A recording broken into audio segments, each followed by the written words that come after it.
Hello, I'm Martijn Graat and this is Does Logistics Matter? A podcast on trends and innovations in supply chain and logistics. Answering yes to the question today is Johan Elzes, Business Unit Director and Russia Advisor at Ahlers. On this episode, we talk about doing business in Russia, business expansion strategies for emerging markets, and drinking vodka in a Banja. Please enjoy my conversation with Johan Elzes.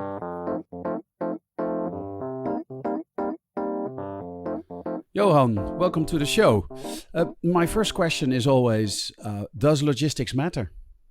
Of course, logistics matters, because how else will you get the goods to your customers? That's so true. I'm always glad people answer yes, although it would be an interesting discussion when somebody says no. Sorry to disappoint you. No, I'm not disappointed. I think it matters as well. Johan, how did you get into logistics? It's a bit of a story, actually, because I did not study logistics and actually never really had the ambition to go into logistics. I have a master's in Russian literature. So obviously you end up in Russia. I always wanted to get into business, international business. And after I finished university, I started looking for a job in Russia, in St. Petersburg. Accidentally, actually, I got in touch with the Belgian company Ahlers, which is a logistics company, and they offered me a sales position. So that's how I got into logistics, actually. Wow, that is quite the story. That's cool. Yeah. It is. But I think when you look into logistics, you either have people who wanted to get into logistics, or you have the people, basically like me, who actually ended up there somehow. But it doesn't mean that you're not passionate about your job, of course.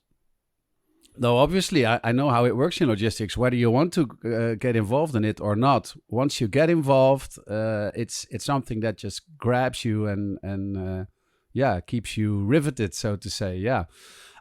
So you live in Russia and St. Petersburg, and can you tell me about how that is? Because if I'm perfectly honest, I've worked with Europeans, I work with Americans, and I've been to European countries and I've been to the US, but I've never been to Russia. So my image of Russia is from movies and Tom Clancy novels, and I don't think I don't think that's fair. So can you tell me about what it's like? Well, I think the thing with Tom Clancy novels and prejudice is in the Netherlands you have wooden shoes, you have a lot of milk and dairy products, and a lot of other things. Red light district, and in Russia you have bears and you have vodka, and and it's true, you have those, but you also have a lot of other things. I like living in Russia. I like Russia as a country, but here I really make a difference between the people, the culture, and the politics, of course. But politics is not the topic of today, so let's not go there. No. But yeah, it's a different culture as the Netherlands. Russians are much more focused and fixed on authority. The boss is really the boss. So, I mean, it's not done to disagree actually with your boss, which in business creates the challenge that if you want to have a team of people who is proactive and who provides input, that's actually a challenge to create, because what if you say something wrong, then you get hit. That's basically, well, very to the point in Russia. If you compare doing business in Russia to doing business in the Netherlands, what are the main differences there? So not so much within your company as well between companies. Well, what I learned actually living in Russia, I think, and also working for a Belgian company, because Ahlers is a Belgian company, is that in the Netherlands, people are very direct. And of course, we know that. Yeah. But basically, it's the exception, and people in other countries tend to be less direct. So, when working in Russia, there are cultural differences, and directness is one of them. Like I said, Russians, they tend to be more fixed on authority. The boss is really the boss.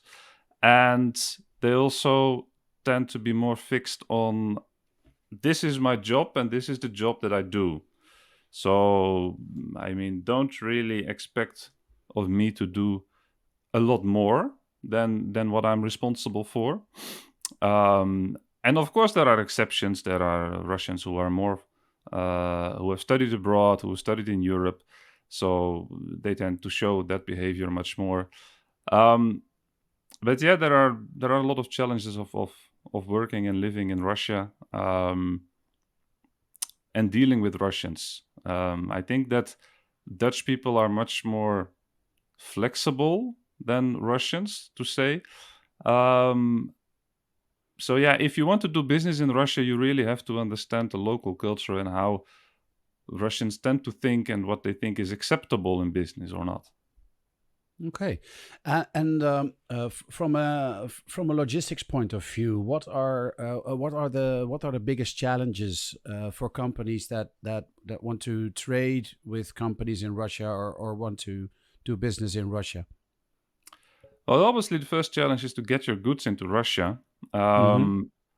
And here, probably the transportation is not the most difficult thing. Okay. There are a lot of companies who can do transports to Russia. The challenge really starts when goods arrive to customs in Russia. Mm-hmm. You need to do customs clearance, and for that, there are a lot of local regulations. There is still a lot of bureaucracy in Russia. So, for example, if you provide a document without a stamp of the company, then most likely it will not be accepted. If in the packing list, for example, there is a miscalculation of 2 digits behind the comma, then probably it's also not accepted. Oh. There are certifications that you need to have to enter to be able to import into Russia. So there are a lot of documents, a lot of bureaucracy, a lot of details that you need to look at. And if you're not familiar with that, compared to doing business in Europe or with the US, probably, it's a lot more difficult. And when things are not in order, is are shipments completely refused, or are they just detained, or are there fines?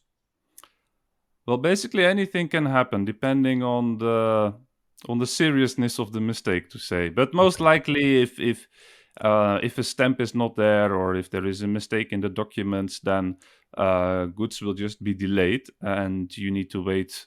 You need to redo the documents and wait for your turn in line to be imported again. So it's delays and delays with transportation. You have demurrage, you have extra cost, you have a lot of work that's either your customer in Russia, your importer has to do, or you yourself have to do. Okay. And if we look at it from a little more from a broader perspective, from a supply chain perspective, if so, there are different ways in which I can probably do business with companies in Russia. I can just sell them something and ship it to them, or do I need to have local representation? Do I need to open an office in Russia? How does that work? Well, the point with importing and selling goods to Russia is that in Europe you have fiscal representation. It means that Yeah. somebody else on your behalf can pay import duties and VAT and be the importer in Europe. In Russia, fiscal representation is not possible. So it means that if you want to do business with Russia, then the company to whom you're selling should be the importer. And the importer can only be a Russian company, a Russian legal entity. And only the importer can pay import duties and VAT. So the point here is that if your customer in Russia is not willing to be registered as importer at customs and pay import duties and VAT, then you Hmm. need to find another solution to import your goods into Russia, else you cannot do business. So if we look a bit more strategic at what are the possibilities then to do business with Russia, then basically either you work with a distributor who not only does the commercial side of the business and promotes your goods in the market, finds local customers, is the distributor, but is also actually your logistics partner in a way, because the distributor will do the import and will most likely also arrange all the certifications and arrange the logistics part of it. So you have a distributor. If you don't want to sell to a distributor, but want to be responsible for the commercial part of your business and actually control your commercial strategy in Russia, then you have to find another way to import into Russia, which means basically either you can open your own legal entity in Russia, so your own company, put your own people there, etc., or you can work with a logistics partner that not only provides the logistics part, not only provides the logistics, but also acts as importer upon your behalf. And that's basically one of the things that Ahlers also does. So you have a distributor, or you open your own legal entity, or you work with a logistics partner. Yeah, I can imagine that it's difficult if you're not familiar with local rules and regulations. That it's also difficult to find the right people to staff your company. Yeah, well, if you open your own legal entity, then that is one of the things that you will be busy with. So you have to find, you need to have a general director. That should be a Russian person. Obviously, you need to have legal, you need to have IT, you need to start looking for your ERP system or your accountancy system. You need to have financial people or accountants. Of course, you can also outsource that, but then still you are managing it. And basically, then you come back to the question, what was the reason, what was the role that I actually wanted to have a legal entity in Russia? The reason behind it, what we see, or what I see with a lot of European companies or American companies who are my target customers, is that, well, they just wanted to develop their business in Russia. And for that, they had the idea to be able to get that control, to get the control over their commercial development, that they needed to have a legal entity. However, that's not always the case. There are other options as well. Yeah, I understand, and I see the challenges of starting a company in Russia, and also the fact that you actually don't need it because you want to focus on what you want to do, which is sell your product. But you are in a company that comes from outside of Russia, and you have established yourself as a Dutch manager in a Russian company. How did you do that? Well, like I mentioned earlier, cultures are different, and if you want to do business in Russia, then I would definitely recommend to, understand firstly a little bit about the history of Russia, because if you show, but I think that's basically for every culture, every nation in the world, if you show interest and if you show knowledge, if you show that to a Russian, then he will definitely appreciate that. But with Russia, I think one of the most important things that, because I'm living and working in Russia now more than 10 years, since 2011, and only in the last years I started to really get to the point of what makes Russia so different for me, how I understand it. And that's basically that there is a big lack of trust everywhere. And let me explain it with a very actual example. We all know that Russia has its own vaccine against COVID, Sputnik. And it was almost the first that was developed in the world. I think last summer in 2020, Putin already declared that the war on COVID had been won. But today in Russia, it's a total basically mess with all the COVID cases.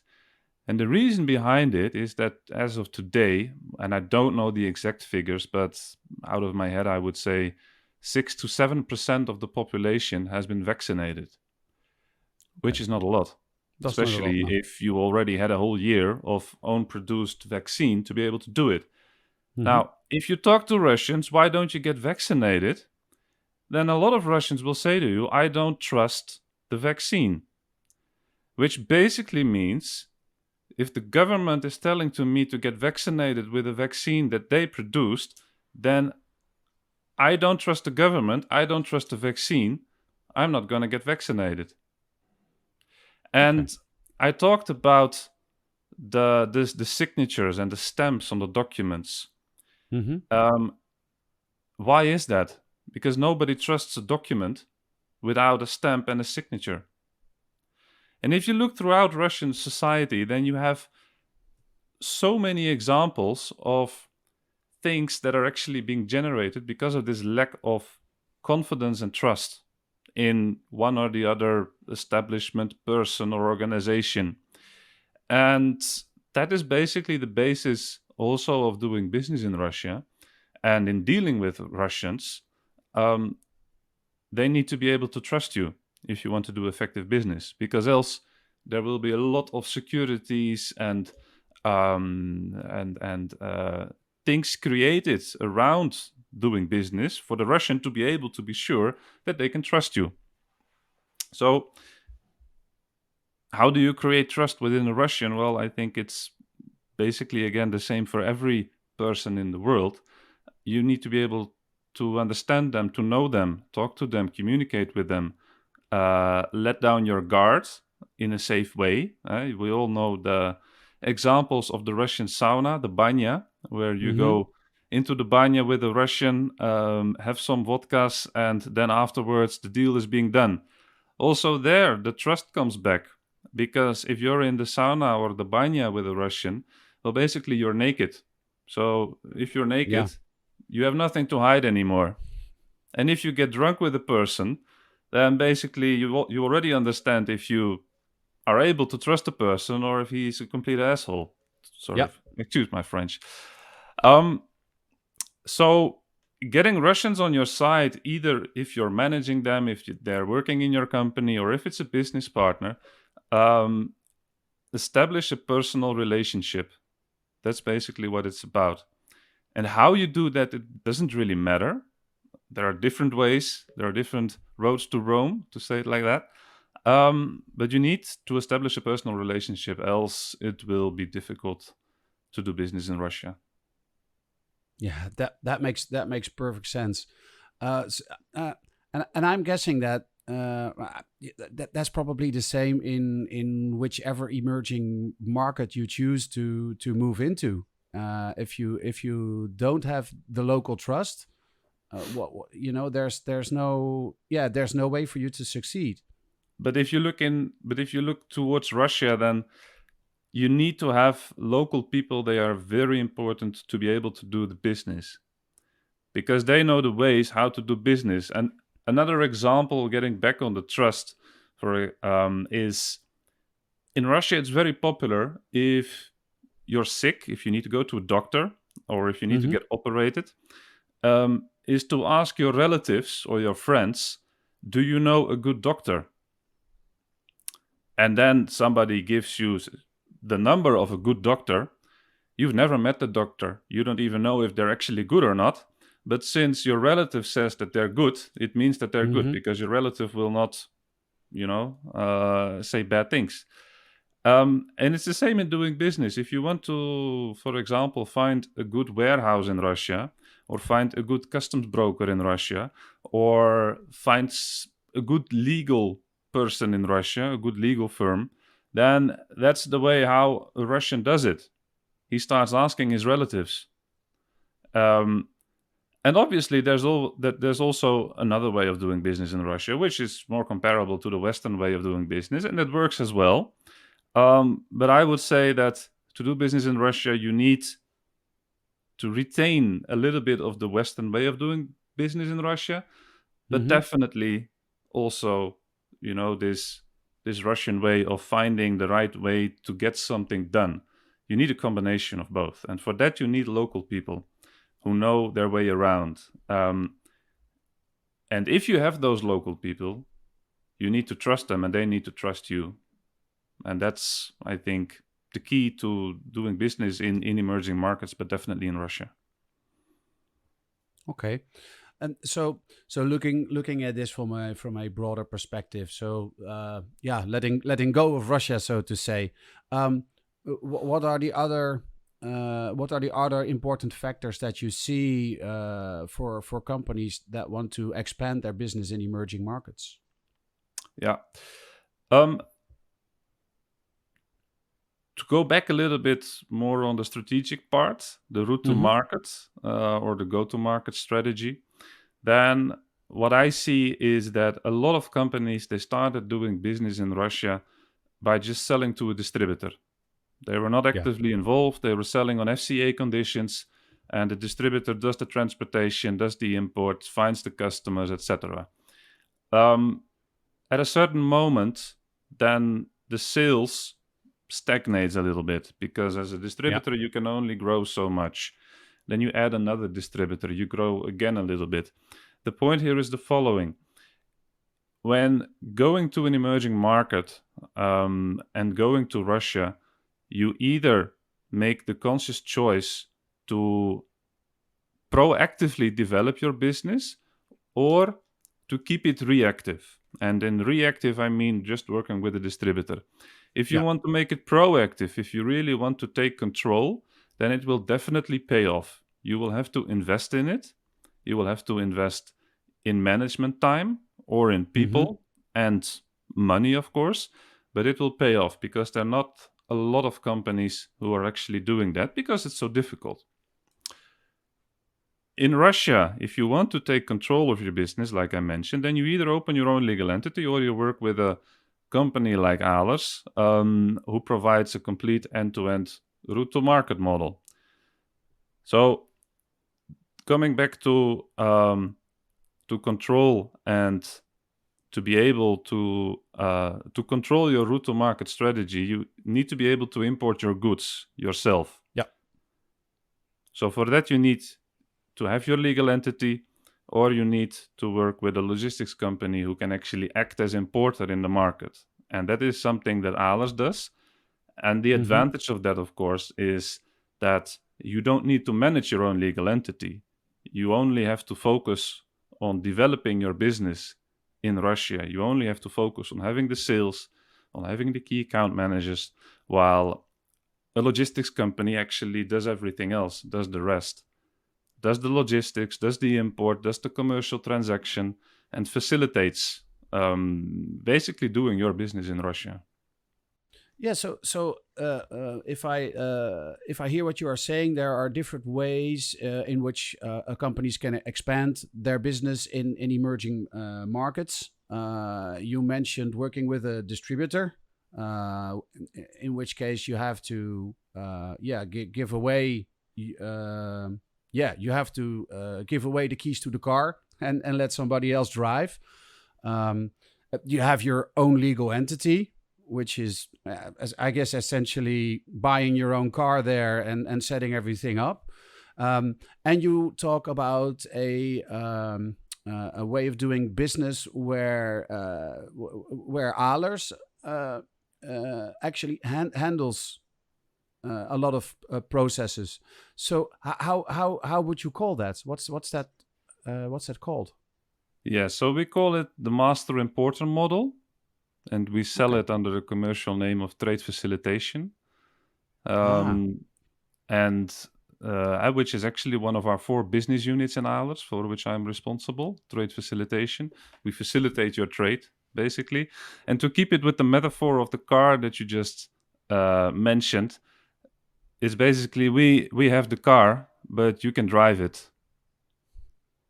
Nice. And how did you guys come up with this model? Yeah.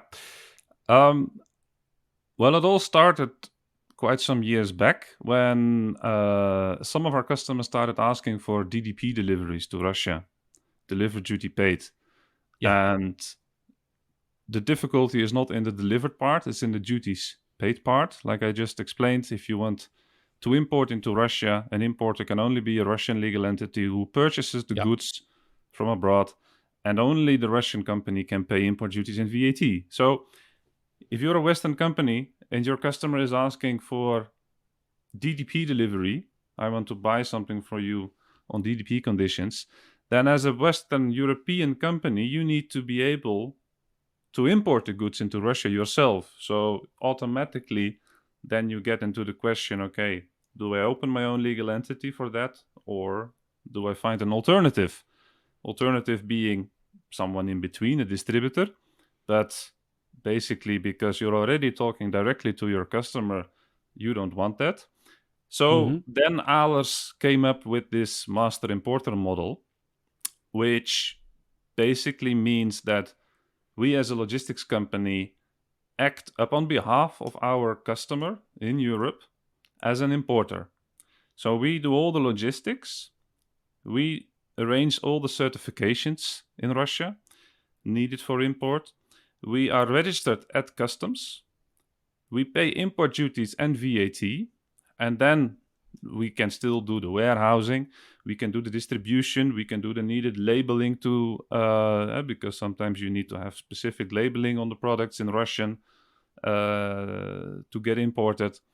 So basically we do all the supply chain which is needed, and we facilitate the commercial transaction. So to be able to pay import duties and VAT, we actually purchase the goods from our customers and we resell the goods to their customers. The only thing that we don't do is basically find local customers, do the commercial negotiations with them on pricing, and do the marketing and PR.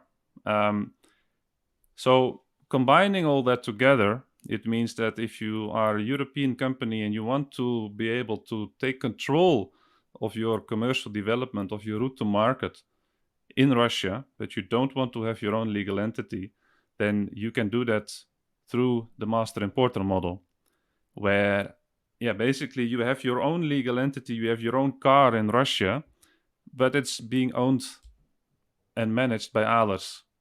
You mentioned different services. There's different divisions of Ahlers operating in different services. You have warehousing, where you do value-added services like repackaging and relabeling. Yeah, what are the different divisions that you have?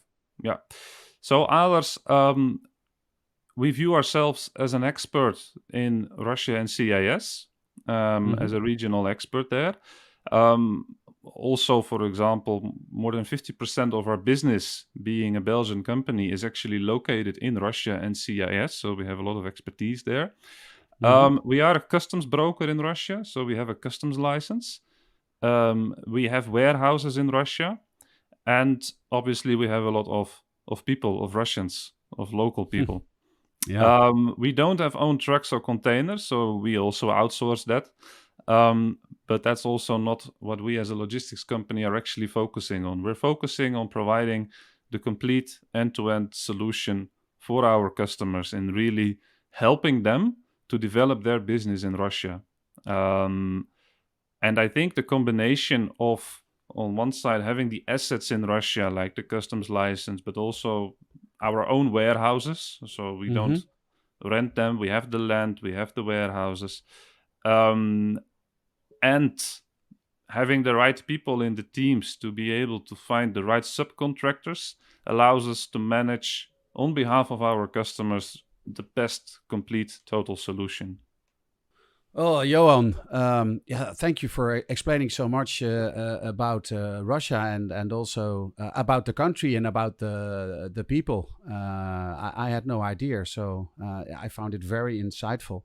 And do I say this correctly if I say spasiba? You say it correctly, yes. Spasiba. Thank you for being on the show, Johan. It was my pleasure, Martijn. Thank you.